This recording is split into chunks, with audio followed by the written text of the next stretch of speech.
By the way, if you find that there should be some tiled pictures maybe on the right side of your screen. If you want to avoid seeing those and see more of the screen, if you go to the top picture, you should see some little thumbnails. If you click on the second one from the left, that will restrict the number of people that you see there. So let's see here.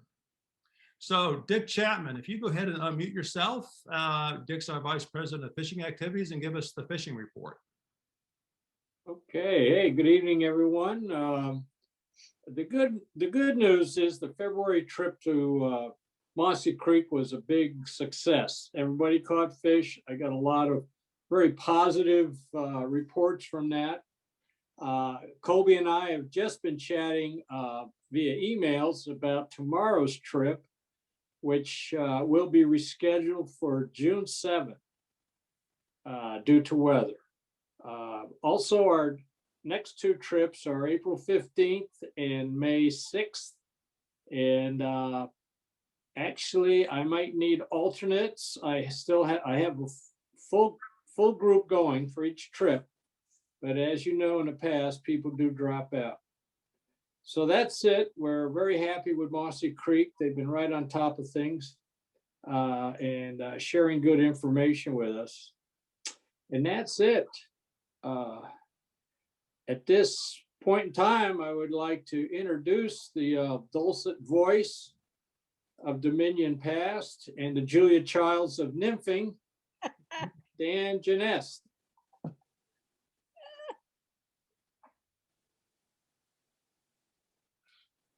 Dan Janest, I think you're here. If you can unmute yourself, if we want to give a promo for the Salmon River Steelhead trip.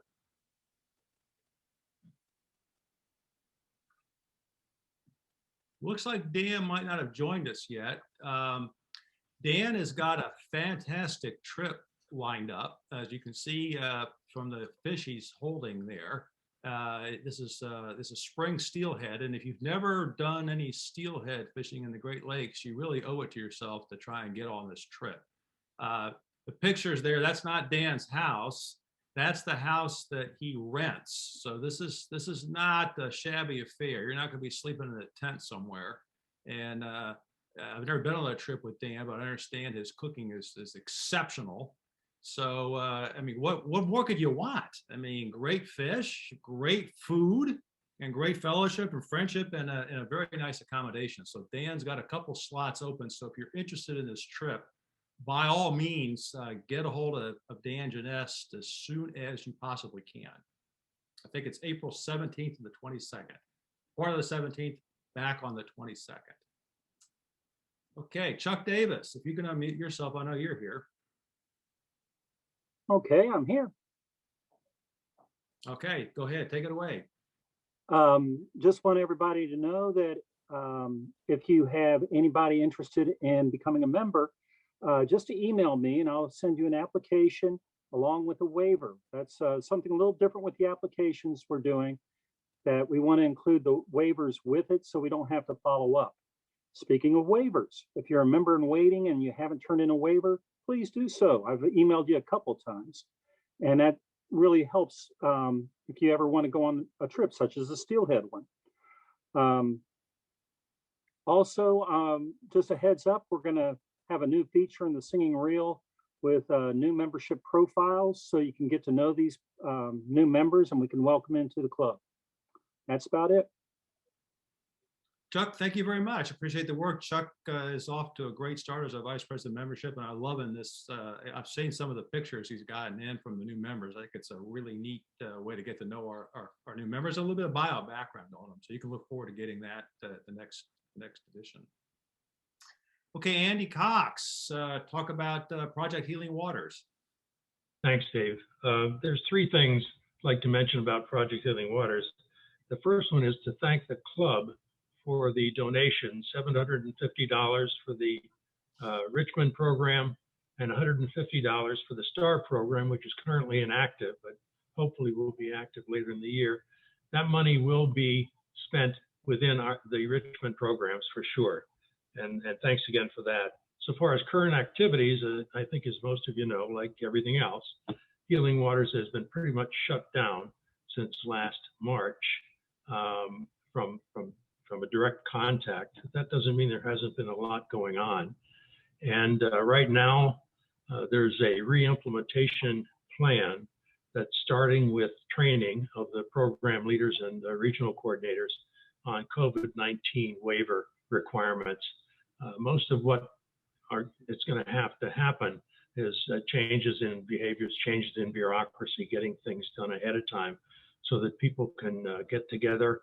And they're targeting for the phase 2 of the re-engagement to result in some one-on-one fishing as early as April 1st of the year. Currently, here locally, Tony Escalona has been very active twice a month with virtual fly tying programs on Wednesdays from 5 to 7 on the Facebook page. And he's also worked with the marathons, which are set up monthly, that can be viewed by anybody, including anybody from anywhere in Project Healing Waters. Nationally and nationally, while we've been shut down, and I just got these numbers, they've been sent out what happened in 2020. And in 2020, we had 9,765 participants. We had 4,295 volunteers. We had 259,488 volunteer hours with 225 programs. And that's in a year, bear in mind that effective in March, things went south for virtually everything. So they're optimistic. The organization is working very hard to get re-engaged. And while there can't be a really clear-cut timetable, it's going to happen by probably the middle of the year. And that's it. Andy, thank you for that update and all the great stuff that we can look forward to with Project Healing Waters. And thanks for all the work you're doing. You're welcome. Okay, Doug Walden, our webmaster and IT guru. Doug, talk about our latest addition to the technology front here with FFV. Okay, sure, thanks. We've added a Fly Fishers of Virginia YouTube channel. So just as you can go on YouTube now, you can watch just about any video you can think of. We've added our own channel there. We've got about 18 videos, I believe, added up there so far. Majority of those thanks to David McMahon for uploading them. He does a really professional job on all his videos. But if you want to access this, we had sent out an email with a link to it. But if you don't have that email any longer, you can go to the Fly Fishers website, and up in the upper right-hand corner on our menu is a link to the FFV YouTube channel. So hopefully, if you, we'll get a lot of use out of this. If anybody has any videos club related that they'd like to submit, contact us and we'll work with you to get those uploaded to the YouTube site. And I guess tonight, Colby's given us permission to record this, and we'll upload that shortly to the YouTube site for everybody to take a look at and review it again. So that's it, David. Doug, thanks a lot. I appreciate the work that's going into this, and Dave McMahon, others. And I would just point out two things here. One, there is one of the videos on there is of the Salmon River in a spring steelhead trip. So if you're still kind of on the fence and you think, well, okay, yeah, we've got Jeunesse cooking is good. The accommodations look pretty good. What about the fishing? Well, you can see there's, I think there's a 5 or 6 minute video on there somewhere. I think Dave McMahon may have made it as well. So if you want to see that, that's great. And if you've ever wanted to hear Tom Malott yodel, he does his Tarzan routine when you get a big fish in the net at Oak Orchard. You can look at the last couple of the Oak Orchard trips and see Tom in his natural state up there. So Robert, Thomas, Robert, why don't you talk about the next couple of meetings that we've got coming up here. So let me flip over to the next one here. All right, yeah, Jeff Courier next Tuesday, and this is in conjunction with the Virginia Anglers Club. It's actually their normal meetings, but we're piggybacking off of them. We had such interest in fishing for carp when Jeff was here last month that we decided that it'd be good to have him back, and and he's always very entertaining. So like I say, next Tuesday, I'll send out the link for that again. You should already have it, but like I said, I'll give it out again. Just so that you have it quite at hand there. All right. Next one, our next scheduled dinner meeting will be Henry Cowan on fishing for freshwater striped bass. Henry just wrote the book. It just got published. It's on Amazon, whatever.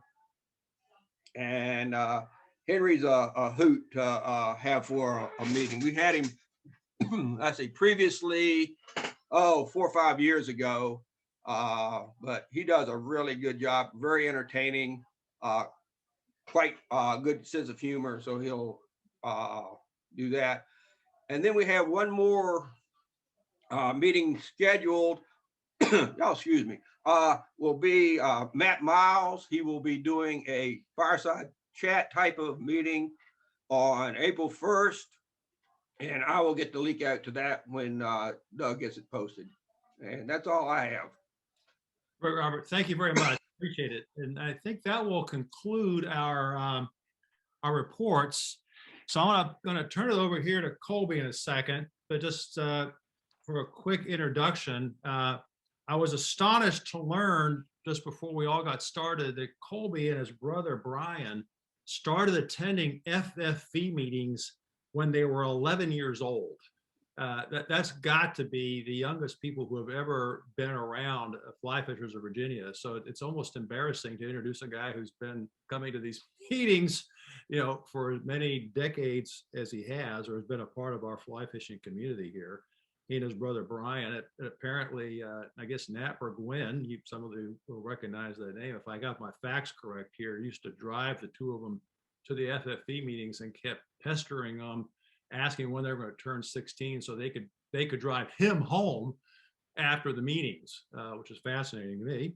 I guess he started tying flies and selling them he and Brian, I guess at age 13, and they were in many of the local fly fishing shows, all through their teenage years.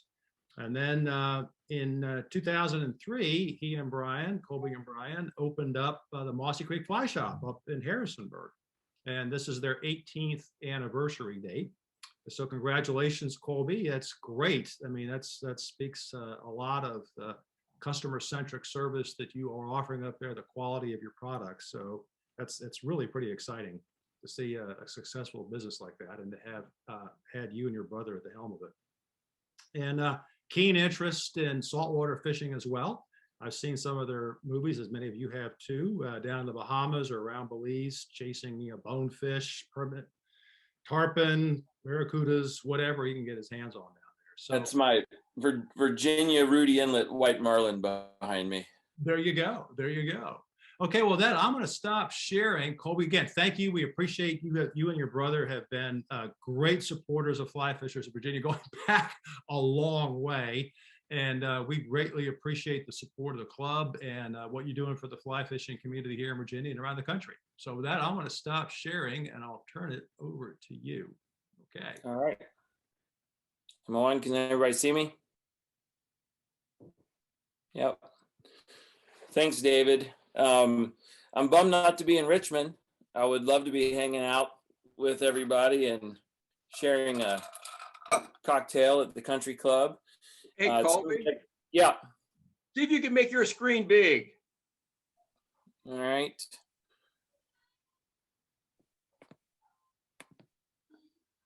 Let me there you go. Or halfway there anyway. Well, let me do my, can y'all see, am I split right now, or can you just see my whole screen? No, you're all split up. We got everything. We got your slides off to the side, the main slide, and all right, hang tight. Let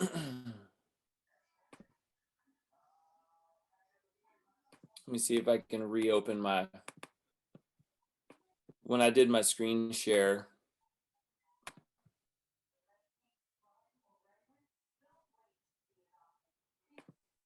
Bear with me 1 second.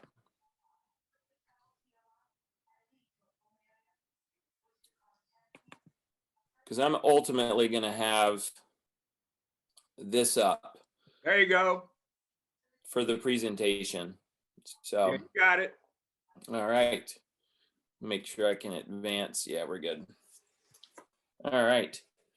Well, again, I wish we were meeting in person. I can't remember. Did you guys have you guys had your January 2020 banquet, didn't you, Robert or David? And It was probably 19, I think. So 19, yeah. Yeah. Yeah, Wow. because 2020 was supposed to be in the fall. Yeah. oh, that's right. You changed Yeah. it. Yeah, it was supposed to So- be Jim Klug in the fall. Got it. Well, it's been a long time, and as soon as you guys have your first meeting back at the country club, I look forward to attending. And David was mentioning Brian and I going to the dinner meetings. Carl Fisher was my neighbor growing up, and Carl used to take me to a lot of the Richmond Trout Unlimited meetings, and then I tied flies for Dale Huggins out of Broad Street at Richmond Sports, and then at the fly shop he had, and a lot of different places along the way. I think FFV changed their bylaws to allow junior members, because I think y'all had an age limit at one point. And I think Troy Jeter might have been one of the only other ones to join, sub 18 maybe. But y'all still have an absolutely wonderful club, very engaged, and guys like Jim Klug and Jeff Courier and stuff, when they come to present, I always tell them that they're going to be excited to find one of their soon to be newly favorite clubs, and they always speak very highly of the crew. So look forward to seeing you guys. Like David said, Colby, Trow, I have a twin brother, Brian. We grew up in Richmond, fished all around Richmond, but spent a lot of our time in the Shenandoah Valley. So we're going to talk a little bit about everything tonight, and I've got a lot of slides to go through. At the end, I don't have much to do. The wife's wrangling the kids, and so I'm happy to answer questions. And also afterwards, you can shoot us emails to the shop email address to find us. But if you haven't visited us in the last 3 years, we've been in a new location. The picture on the screen is from that shop in Harrisonburg. We're about to outgrow it again, but I don't want to move ever again. We maybe open another location or two. But we've grown to have one of the largest selections of fly gear you can find now in the Mid-Atlantic. Working with a lot of brands right now. If any of y'all have been trying to find gear, you might notice a few things that are difficult to find. The pandemic has made manufacturing and accepting supplies challenging at this point, with the overwhelming number of people that have joined into fly fishing in the last year. If you have questions about availability of products, my team and myself, we're in touch with everybody almost every day. I spent the last 6 years on the American Fly Fishing Trade Association board, and my last year, I was actually chairman. And so it's been great to become very friendly with a lot of the owners of these companies, and kind of see and forecast inventory challenges through the pandemic. So our team is very helpful in helping finding product, and also letting you know when product will be available.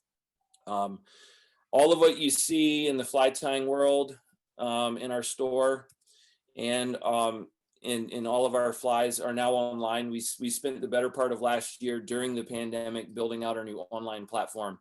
So flies, fly tying, everything, inventory is about as accurate as it can be. So if you see it available, we should have it available. If not, we'll let you know when we can get it. We're updating our site daily with new services and products, but give it a look if you haven't been in a while, especially if you're into fly tying. We've got a lot of products, and we took all of our own photos of every product that exists. We have one of the largest freshwater guide services right now. I still have a couple guides that aren't guiding, you know, from the pandemic, but we do have 10 guides on staff for the upcoming season. We're pretty fully booked now until like the last week of May, weekends through July. But our Spring Creek trout fishing, we've got some time, you know, early June to mid-June. Summer, if you want to do terrestrials, and then all the warm water fishing, we still have weekday availability into September that we're booking. We're also the home of the Virginia-based fly fishing school. So if you folks have anybody that's interested in learning, we do private lessons. But when the homestead changed and Omni bought them, Orvis kind of severed their relationship. And so these are the exclusively booked through Orvis schools. They've been very popular the last couple of years. The Orvis stores can give you access to those, or if anybody's interested, they can just go on the Orvis website and search Mossy Creek or Harrisonburg, and our school roster and information will pull up. And like David said, this is the week 18 years ago. Normally about this time of year, we would be having our big open house. We'd be smoking 200 pounds of barbecue and having the local brewery bring kegs of beer, and we'd all be enjoying, you know, the spring weather. And we'll be doing that as soon as humanly possible. But for now, we'll do things virtually and digitally. I told Doug and David and the rest of the leadership of FFV, we're going to extend, since most of Virginia, I mean, nobody's had a fly fishing show, and events and stuff haven't been going on. We're going to offer a discount code to the entire chapter that will be active for about a week. So if you guys have been in need of flies or new gear or something, it'll be exclusive for FFV members, and they can email that along at the end. Doug, I'll probably send it to you or David or Robert, and y'all can pass it along to membership if you'd like. So 2020 was pretty crappy for a lot of people. That's my 3-year-old Ari. He's one of those that every time we put him in the boat, he had to poop. So yeah, we got a potty seat and we remedied the situation. It was really crappy for a lot of people, and in those that experienced loss, please accept my condolences. It was very difficult for a lot of people, you know, but it wasn't horribly bad for us here in the Valley. We were shut down. You know, there was a lot of uncertainty at the beginning. It was exactly this time last year when things were starting to happen. We didn't really know what was going to happen. I didn't know if I was going to have a business or not. We started canceling guide trips, which was, you know, very alarming for us to go into peak season without services. But we made the most of it. I have a really great team. We got together, we worked really hard, and everybody in the outdoor world came out of last year pretty well ahead of where they ever could have imagined they would be. For me and my family, you know, we spent a lot of time on the water. Just about every single day we would get off work early. My wife's hours were cut in half for pretty much the whole year. And I would go to work early, and the days I could get off early, I spent on the boat with my wife and kids. And turned out to be one of the better years I think I've had in the Valley. It was great. And what you'll see is kind of what to expect in Virginia in the diverse fishing that we have now going into spring, because this is what we've got ahead of us. We've had Orvis schools the last couple of weeks. 100% of the people that have attended have come in with, you know, vaccinated. Very excited to be back outside again. The weather's getting nicer by the day. We've got primo water conditions. it feels like everything is getting better. And we hope that it continues to do so, because this visual we've got here is what everybody should be looking towards, is warm weather, good fishing, getting outside. I caught this fish ironically on my wife's birthday. This should have been her birthday fish. But I've already caught a couple really remarkable fish. This was a 24-inch largemouth bass, 18.5-inch girth, and 9.25 pounds on the boga. So 2021 is looking bright, folks, looking good. And so what we're going to discuss tonight is, again, the diversity that we have in Virginia and what to be looking forward to over the next few months. The end of March, April, and May, some of the best fishing in Virginia is about to occur. So big focus, big talk of the town the last couple of weeks has been our mountain brook trout fishing. The brookies are starting to get fired up.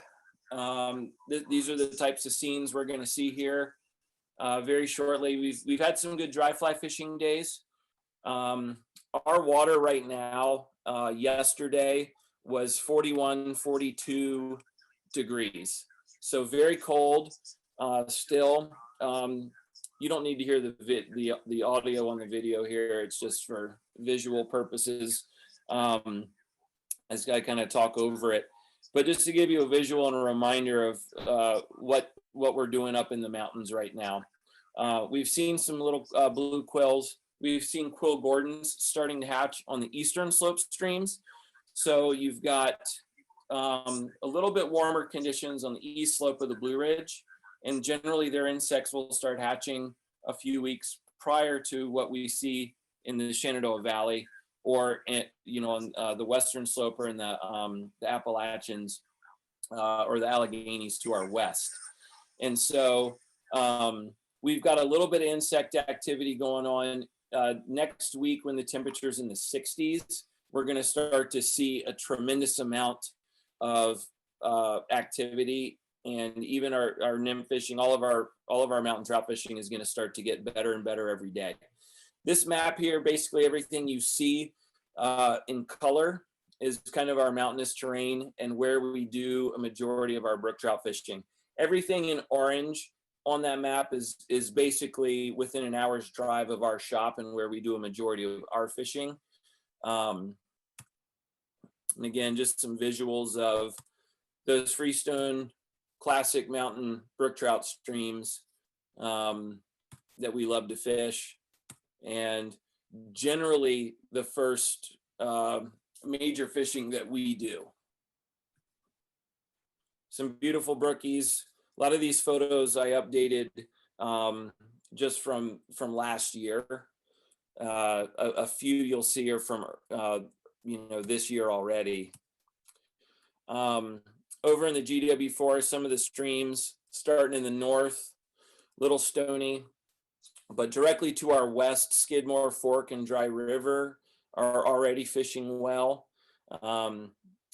North River Upper, great place. I still want to do a club trip up there. It'd be a great place to go and camp and spread out and fish for a day and a half or 2 days.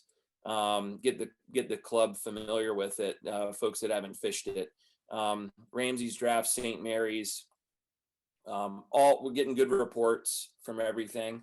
Our fly shop is down in the lower right-hand corner. This is looking directly west from our fly shop, and just gives you an idea of the creeks in their proximity: Mossy Creek, Beaver Creek, Dry River, North River. Everything in dark green is pretty much in the GW Forest up there. Then on the far left-hand side, Route 250 west of Stanton, leading up to Ramsey's Draft. So using Harrisonburg as a hub, not even looking east towards the Blue Ridge and the Shenandoah National Park, you got a lot of water to cover within a 30-minute drive of the shop. Coming out of winter right now, not a lot of foliage on the trees, easy fishing because the canopy is still wide open. But there's a lot of light penetration, so the fish can still be a little bit spooky. There's a shot of North River up above Elkhorn Lake. If Steve Lewis is watching, that's a picture of his granddaughter. That's Muffin fishing North River with my brother one day. Beautiful spot. Doesn't get the press and praise that a lot of other streams do, but it's a little bit smaller than Dry River. But there's about 8 miles on top of North Mountain, and there's a gravel road that parallels it, and a pull off every 0.2 miles all the way up to West Virginia. So incredible camping, easy access, and really good habitat all through there. The state's done a lot of good flood damage repairs and habitat restoration. We got bugs coming again real soon. Everybody's gearing up, right now, getting ready for dry fly season. So next 2 months, we've got about a month and a half. I'd say about 90 days of just pristine brook trout water fishing. As far as the freestone stuff goes, I'm not going to spend a lot of time here because you can find a lot of this information on the Department of Game website. This is most of the state's stocked waters. It's most of the special reg or the delayed harvest waters that we fish. Department of Game has a website that shows updates on stream stockings. We do a fishing report digitally now every week, and we will let folks know, which of these are worthwhile and fishing best. I don't know if the state, they were planning on it about a week and a half ago to float stock the Jackson special reg section. The water was a little high the day that they decided to try to do it, and they had planned on doing it quickly after. So if you like fishing that section of water, I bet it's got fish in it pretty recently. All these classic freestone streams, though, up in the mountains, North River, where it comes out from Elkhorn Lake, there's a delayed harvest section. We have tremendous caddis hatches up there this time of year. You'll also see a bunch of quill gordons up there as well. But great water, to Euro nymph, to swing wet flies, fish dry droppers, fish streamers. It's got a little bit of everything for everybody, and good quality, solid fish up there for the next couple months. Then we've got our spring creeks. These fish, these have been fishing well for almost perpetually for the past couple of years now. The reason is we've had so much rain and so much water. We've had very little periods of drought in the last, I'd say, even 6 years. Our water levels have been above average flow for months and months. The Shenandoah just hit average flow almost for the first time, like barely touched it first time in over 3 years. If y'all remember 2018, we get about 36.5 inches, 37 inches of rain annually on average. We had over 11 feet of rain in 2018. We were getting like 2 inches every 3 days, it felt like. And we lost about 80% of our year due to high water. And so our aquifers for our spring creeks are full. They've been bulging at the seams for over a year. If we don't get rain for 3 or 4 months, you could still fish these, in 4 months from now without any rain. They're gonna be loaded with water. Very blessed to be in an area with a lot of spring creeks. These do fish well year round. Springtime is special when our insect hatches really get thick and prolific. We love them in the summertime when you can fish your big grasshoppers like this. Brian got stuck on a stick. There's a brown right underneath that fly. And that's out on Mossy Creek. That's just one of those things that happens out there that makes that creek so special. through a grasshopper pattern and stuck to a stick 4 inches above a brown trout, and you sat there and twitched it, trying to get your fly to drop off the stick, and the brown decided to come up and eat your fly off the stick. They have a hard time believing that. So that's what makes fishing so awesome when that stuff happens. You're gonna crawl. That's what I'm gonna do. I'm gonna go up, crawl up there. You already tried once. So you don't always get a second chance in this creek, and some fish you certainly don't think are going to give you a second chance, particularly ones that jump out of the creek to eat your So we love those big dry fly eats from those terrestrials, but our fishing can be quite good, even our dry fly fishing through the winter. So we do have really good blueing olive hatches through the winter, and even through March, we'll have blueing olives. We have some larger caddis hatching now, but about 3 months from now, or sorry, about 3 weeks from now, if it's warm enough, we'll start to see our sulfurs begin to emerge in mid to late April. That's our first larger mayfly that comes into the mix. And then our trichos will generally start in mid-May. And as those clouds get thicker, if our water stays clear, the fish will continue to look up. And then around Memorial Day is our green dray catch. And that is when the biggest mayflies of the year are available to those fish. And right after that, we kind of start to go into our terrestrial season. And so your bug size kind of progresses on into June. But about a week from now, everything will start waking up. Besides our insects, we'll have our field mice and our rodents. And what does that mean? We have on the spring creeks what we call micro drag. You know, they're little vortices. Moss will kick the water one way and then kick it back the next, and you can't mend and adjust for that with a conventional fly rod. The whole philosophy behind Tenkara is, you know, keeping your line off the water and making just perfect presentations. Brian's fishing a Tenkara rod. We're so curious. We call it Tenkarius. We're so curious with these rods what they could do. That was the first thing that we wanted to do with these things after we got off our favorite brook trout water, was take them to the spring creeks and see if they could handle these big fish. And of course, why not fish them out on a Tenkara rod? So kind of pushing the limits of a Tenkara rod, which is designed for small mountain streams and little brook trout. But it's a drag eliminating tool. So very, very helpful in spring creek situations. You see this big brown here refused a big grasshopper multiple times. You can see it refuse an ant here right over its head. All sorts of little bugs, big bugs. So why not get a perfect drag-free drift with a rodent over its head. Still one of the first mouse sips I've seen on fly fishing cinematography. Still one of the more fun experiences. Getting these big fish over 20 inches to come up and eat a big fuzzy rodent.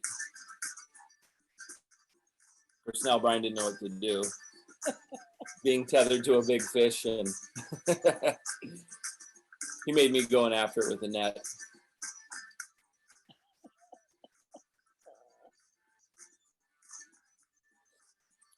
The one thing about fishing a Tenkara rod, especially the long ones, like the 14 footers like he has there, if you put 12-pound test on that thing and you keep a bend in it, it's like that fish is fighting like the world's biggest rubber band. It's hard to break the fish off, and you can actually wear them out pretty quick. So real fun, but year-round seasonal fishing on our spring creeks.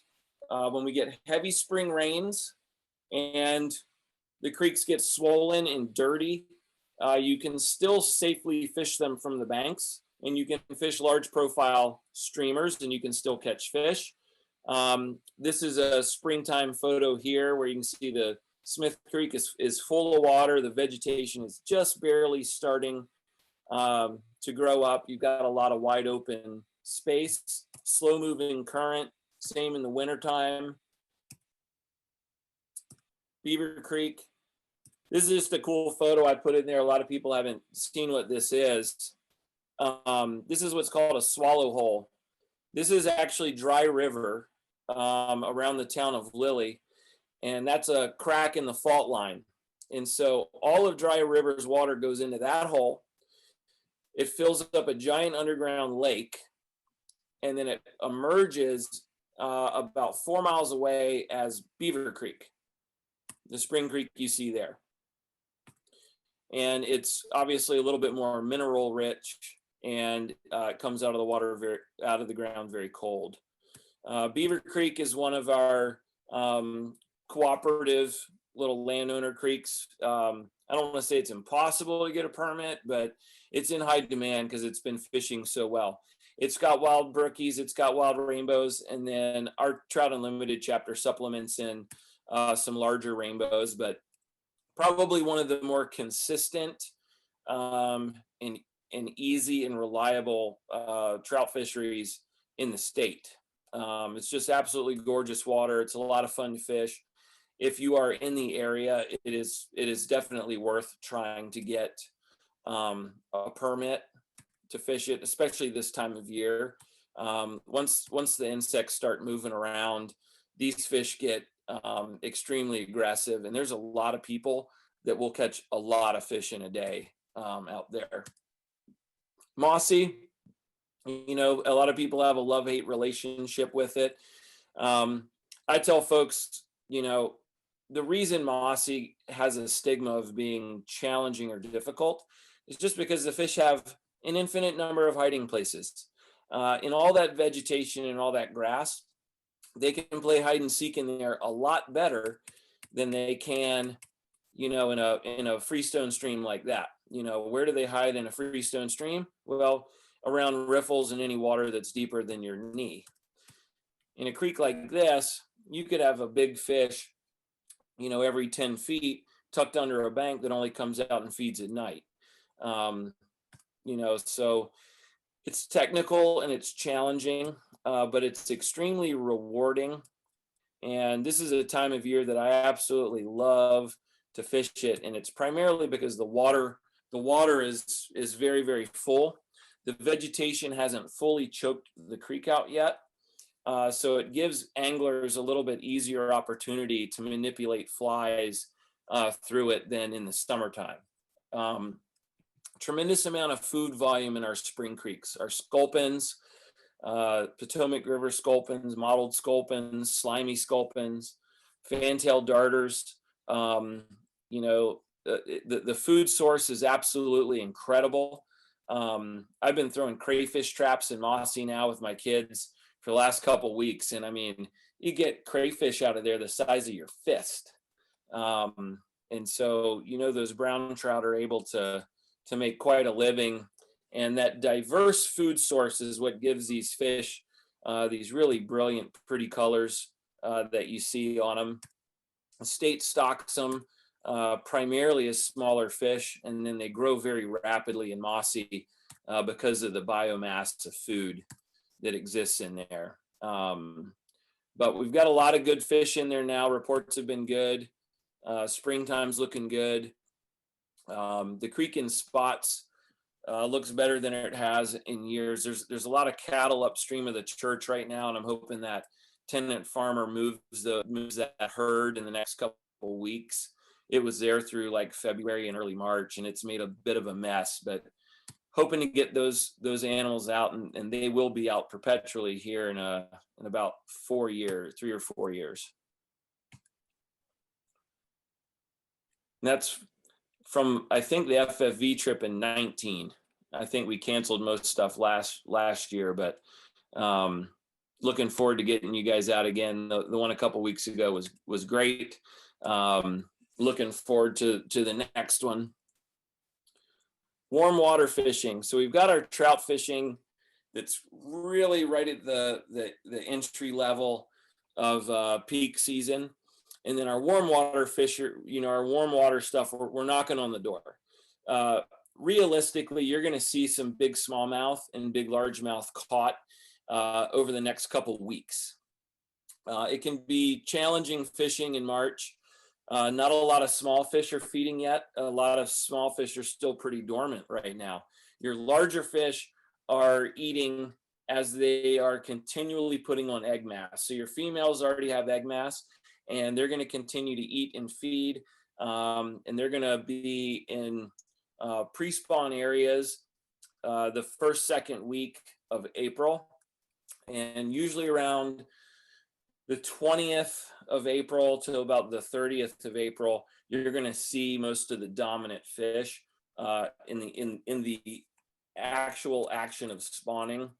In our river systems, that can be pushed from high water temperature, a lot of things. We've seen juvenile males guarding nests up to June 10th. So even into the second week of June on our river systems, especially in years of high water. But you can catch big fish this time of year if you know where they are and if you take your time to catch them. And we've got a lot of other species that we need to look at and celebrate as well, like our grass carp. So cottonwood seed, in about a month and a half, our cottonwoods are going to start seeding out. And then like through the month of May, you'll have late April and May, you'll have cottonwood seed landing on lakes and ponds, and these big grass carp will be after them. We discussed a little bit about brood 10, the cicada hatch. That's going to be primarily around the Interstate 66 corridor, the upper main stem Shenandoah and the Potomac. We don't see much around Harrisonburg or our parts. I wish we did. But the carp fishing up on those warm water rivers is going to be phenomenal. And if there are any lakes or ponds up in that area, the grass carp go absolutely crazy for cicadas as well. Our gar are going to be coming into play in April and May as well. Really fun fishing for these. Do a lot of this on the James River. A couple of my guides got into it last year during COVID.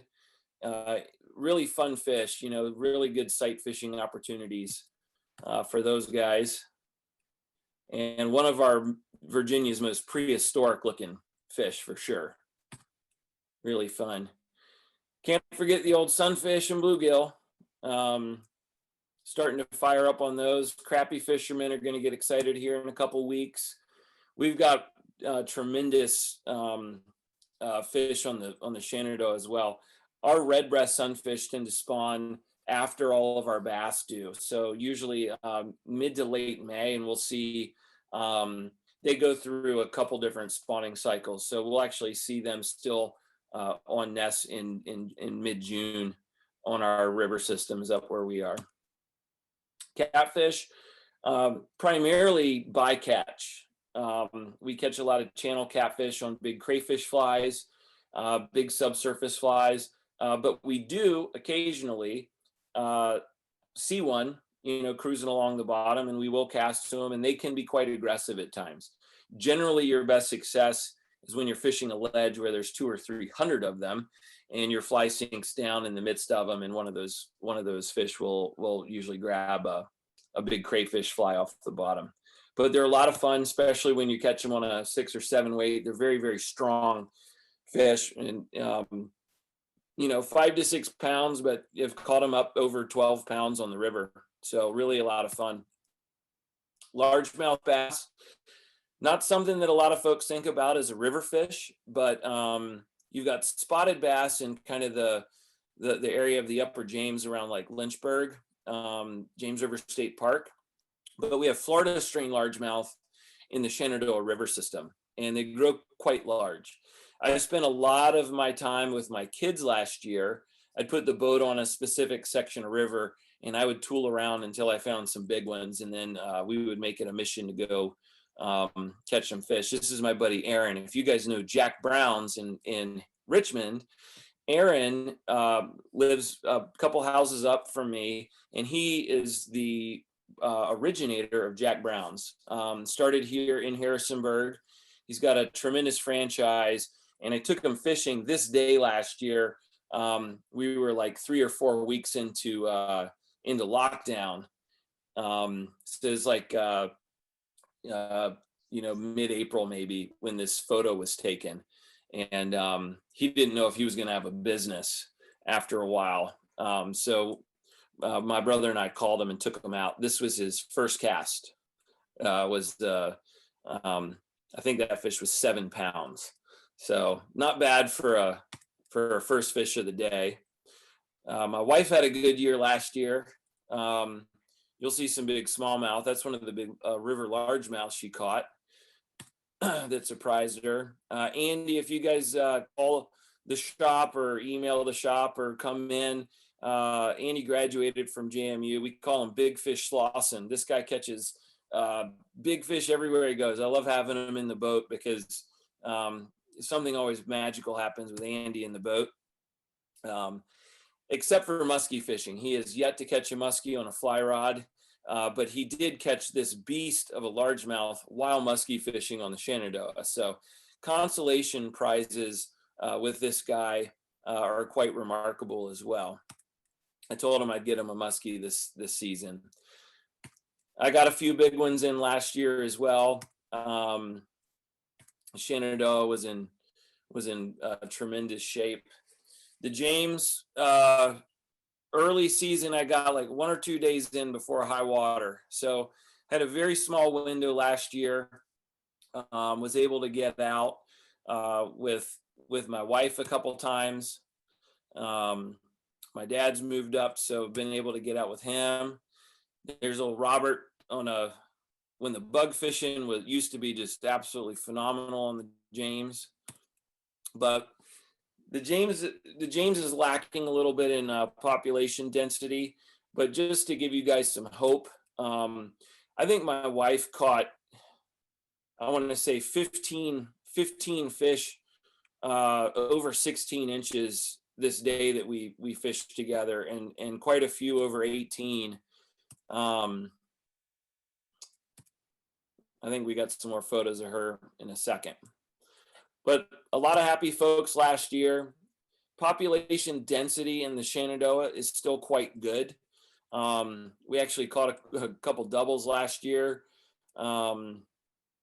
Just good solid population of fish in the upper South Fork. The main stem is struggling a little bit. The Potomac's struggling a little bit.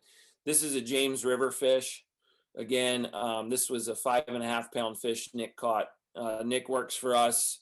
You'll see him on the group outings, and another JMU grad. I did a lot of rowing last year, but I did make a few casts, and I was fortunate. I usually like when I take folks down the river, I'll say, okay, I'll row you all day, but I get 15 minutes alone in this one shoal where I hope I can catch 1 or 2 big ones. This is Will Kurtz. I don't know if y'all know this, but Will Kurtz is one of the owners of Fish Pond. And Will is actually a twin, like myself, about my age. And he lives on River Road about a mile from where I grew up. He moved there a few years ago. He's a wonderful guy. If you see him around town, say hello. I took him on his first real Eastern fishing trip last year, and that was his second fish of the day. So some really good quality fish. That's another James River fish there. We caught a number of fish over 20 inches. And a lot of it is due to this guy right here. And I just want to say thanks to Chuck. A lot of you that know Chuck or knew Chuck, it was about a week ago last year, week or two ago last year when Chuck passed. So a tough time for a lot of us. We still haven't had a memorial service or anything, but Chuck was a big influence growing up for me. You know, one of the best all-around fishermen Virginia has ever known. And all those big fish you've seen photos of already are basically due to the flies and fly innovation that this guy has done. And all that he's taught me over the years. So, you know, if you've got a drink, have a sip for Chuck. And then we've got carp fishing. I wish I could see, we've got 62 participants on right now. I wish I could see everybody right now to see who's smiling and who's disgusted. I can see Robert Thomas's face, and he's shedding a tear of joy right now. This is one of my favorite fish to catch and target, and hopefully, if our water temperatures continue to warm up a little bit, we'll be able to target these guys here again soon.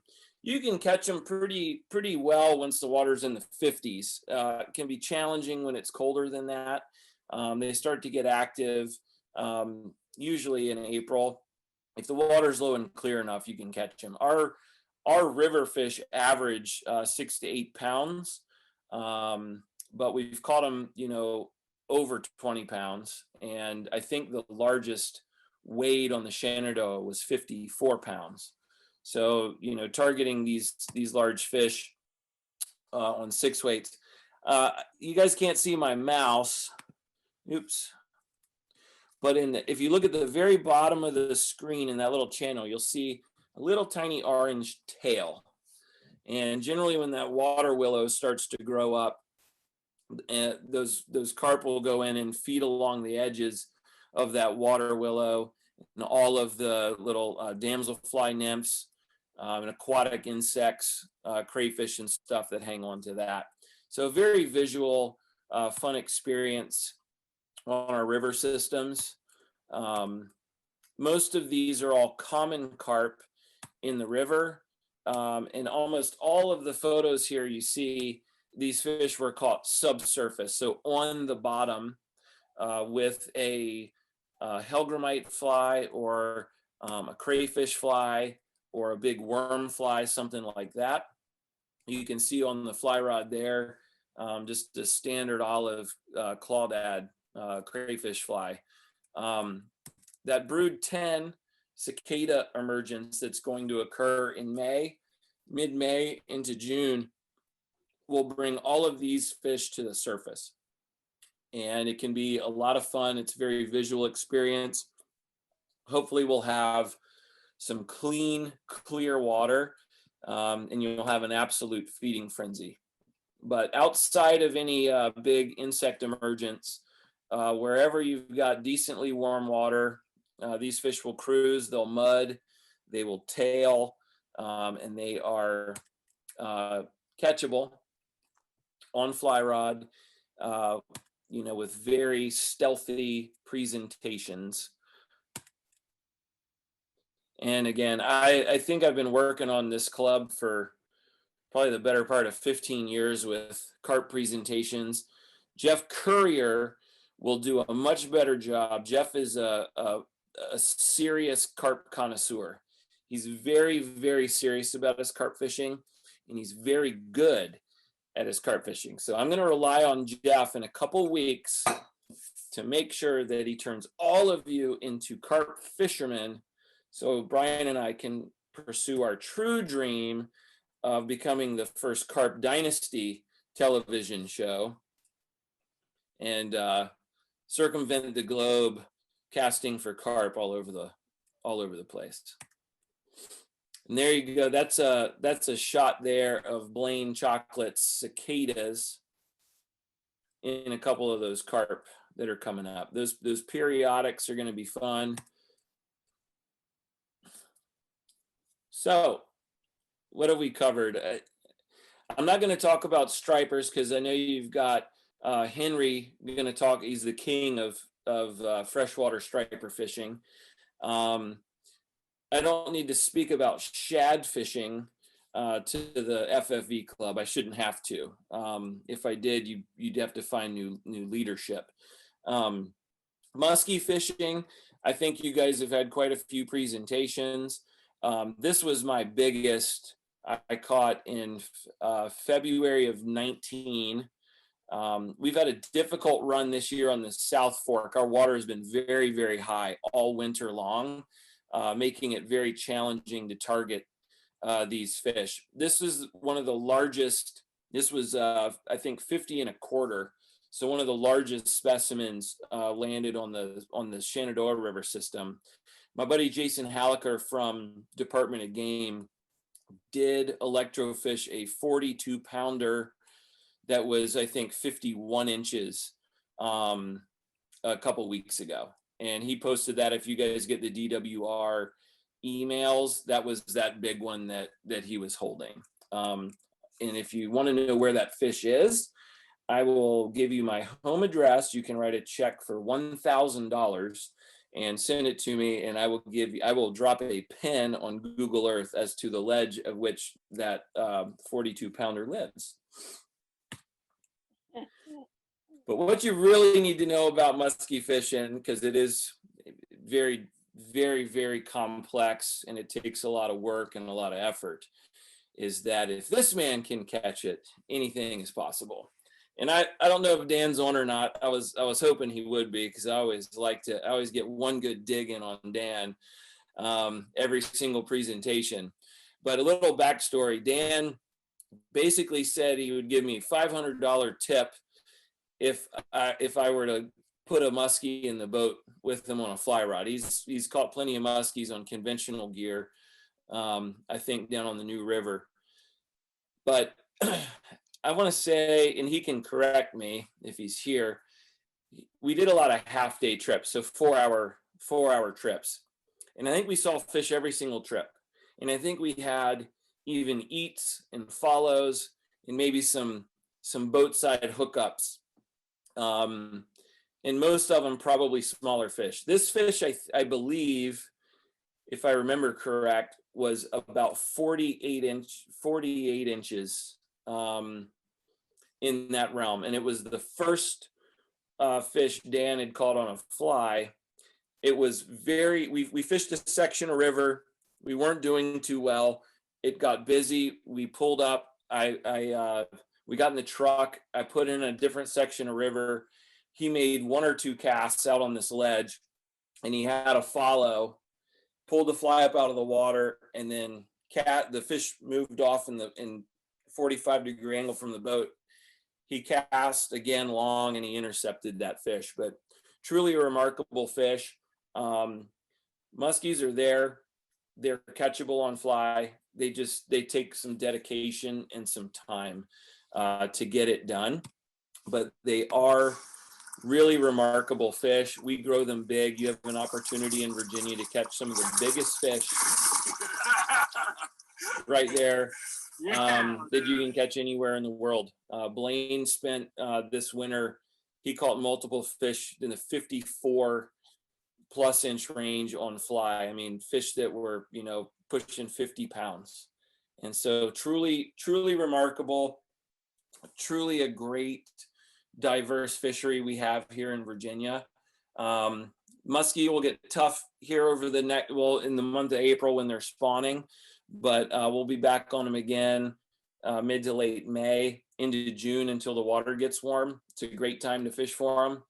But literally everything's at our doorstep, folks. So a couple more weeks, things will warm up. Shad, trout, bass, catfish, gar, carp, muskie. It's a very exciting time, and we should all be very, very happy and blessed for it. And that's it.